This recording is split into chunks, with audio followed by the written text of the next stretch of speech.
Eamon Holmes and Ellie Costello welcomed an expert onto GB News to warn viewers about the effects of the upcoming spending review. GB News guest Fraser Myers has issued a devastating blow to Labour as he warned viewers that tax rises are almost inevitable under the Labour Party ahead of their spending review. On Wednesday morning, June 11th, Rachel Reeves will deliver her spending review, which will set out the budgets for all government departments over the next few years. The NHS and Defence are expected to get the biggest boost from the government when Reeves lays out how taxpayers' money will be spent.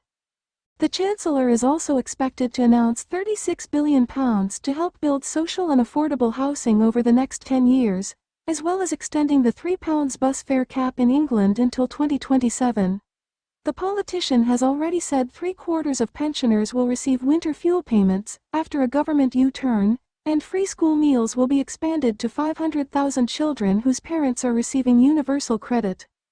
Ahead of the upcoming announcement, Eamon Holmes and his co-host Ellie Costello welcomed the deputy editor of Spiked Online onto the show to share his concerns with the upcoming announcement.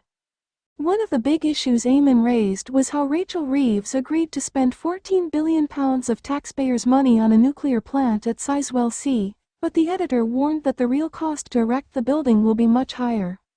He explained, "They've announced £14 billion of funding, but that's not all that's going to cost."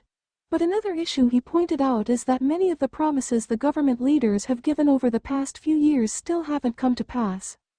Fraser pointed out, "The nuclear plant, which does need to be built because we do need more nuclear energy in this country, it's been announced by successive governments. People will remember Boris Johnson, Liz Truss, and Rishi Sunak announcing that Sizewell C is going to be built." Many people have criticized Rachel Reeves for talking about bus, tram, and train infrastructure. A lot of that was announced under the last government, so there's not much of it particularly new. Ellie interjected about her concerns of tax rises, revealing that they may be set to rise up until autumn from today. Mr. Myers agreed, as he warned Brits, "Yes, because what's being spent today is essentially on the back of the budget that we already had in the autumn, and borrowing is massive. We're borrowing £150 billion a year, and much of that is to cover day-to-day spending for capital projects. So, it seems inevitable that if she wants to stick to this, that either taxes will go up or spending will go down, and according to the spending review, spending will rise by 1.2% in real terms every year. So, the only logical alternative is raising taxes despite us already having the highest tax burden since the Second World War." It was at this point that he hit out at the Labour Party, warning them that they've probably blown their chance to regain favor with the British public. He began, "The great delusion is that many in Labour genuinely think this spending review that no one's going to watch, they genuinely think this is going to win people back from Reform UK. Dream on. People have made a judgment on this Labour government, they've seen that things are not working, they've seen the change that Labour promised are not working, and I think they've probably blown their chance."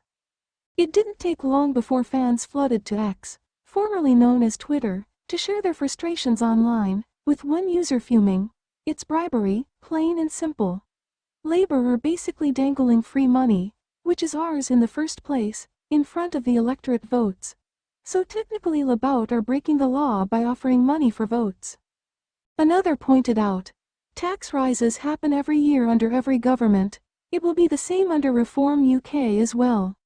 Meanwhile, a third argued, "Solution, if the government stops giving taxpayers money to illegal immigrants and invested that money into nuclear power, it would help reduce many problems, including housing."